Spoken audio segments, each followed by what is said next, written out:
আসসালামু আলাইকুম। বন্ধুরা জানেন এখন রমজান মাস রোজা চলছে। আজকে বেরিয়েছি ইফতারের পরে। ইফতারের পরে বেরিয়ে আ একটা আবার ভাড়া ঢুকছে।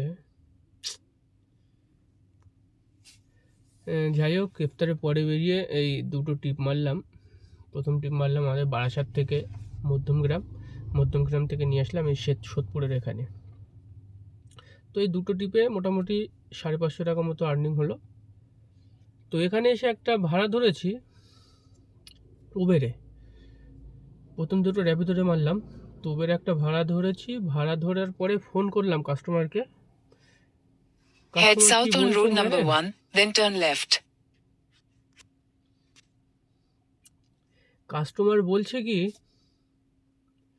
আমি আধা ঘন্টা ধরে ওয়েট করে কোনো গাড়ি পেলাম না, আমি চলে এসেছি, আপনি ক্যান্সেল করে দিন। এমনিতেই আমার টাকা কাটবে, আপনি ক্যান্সেল করে দিন। আমাকে কথাই বলতে দিল না, ফোনটা কেটে দিল। তারপরে ফোন করছি, প্রায় ৪-৫ বার ফোন করলাম, ফোন আর ধরছেও না। কি বলবেন এদেরকে বলেন?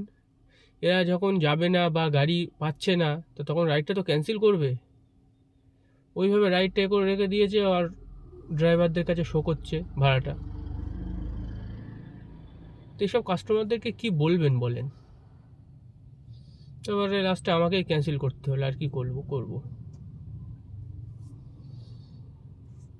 এইভাবেই চলছে। কত রকমের কাস্টমার আছে। তো দেখা যাক আজকে কত টাকা ভাড়া কাটি, আপনাদেরকে আপডেট দেবো শেষে। লাস্ট ট্রিপে গিয়ে আপনাদেরকে আপডেট দিয়ে দেবো কত টাকা কি ভাড়া খাটলাম, কখন বাড়ি ঢুকছি। তো এই ধরনের আপডেট পেতে কোন দিন কেমন কি বাজার যাচ্ছে, কোন দিন কেমন ভাড়া খাচ্ছি, কত টাকার সিএনজি পুড়ছে, কত কিলোমিটার গাড়ি চালাচ্ছি, কত টাকা আর্নিং হচ্ছে, এই ধরনের আপডেট পেতে আপনারা আমার এই চ্যানেলটিকে ফলো করে রাখবেন। আমি কন্টিনিউ ভিডিও দিতে থাকবো ইনশাআল্লাহ। আপনারা জানতে পারবেন যে এই অনলাইনের বাজার কেমন। তো ভালো থাকবেন, সুস্থ থাকবেন।